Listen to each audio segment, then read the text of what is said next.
Look, Thrall's never going to get the Orcs to drink Old Guard blood. That's not something that's going to happen.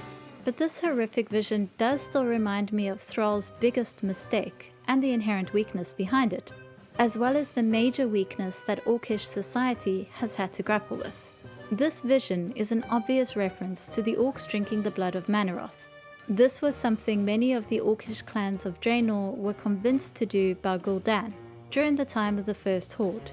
The bloodlust it gave them made them next to unstoppable, but it also enslaved them to the Burning Legion. The Orcs struggled with this blood curse for many years afterwards, until Gromish Hellscream sacrificed his own life to free them. The thing is, Orcs can't help but feel at least a bit defined by their long history of conquest and war. To many Orcs, the original Horde was the glory days, their very own Roman Empire. And the further away you get from something, the more deceptive nostalgia can be. Orcs drank demon blood because it made them powerful. It came with a cost, but many believe it made them great. There is actually a lot more depth and history to Orc society, but it's been diluted by this tendency to define Orcs only by their physical strength and history of conquest.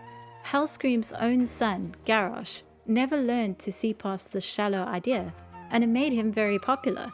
In fact, that's the reason why Thrall chose him as war chief, despite other experienced and senior Horde leaders telling him it's a bad idea.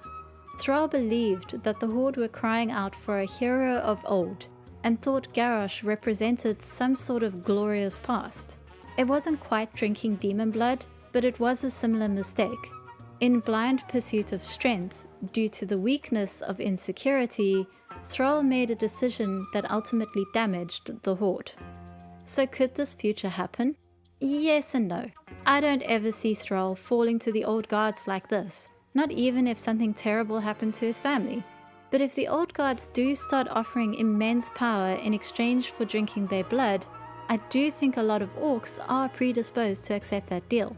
And now that the goblins have worked out how to stabilize black blood with Khajiit, which they also use to make Khaji-Cola, well, who knows what might happen in the future.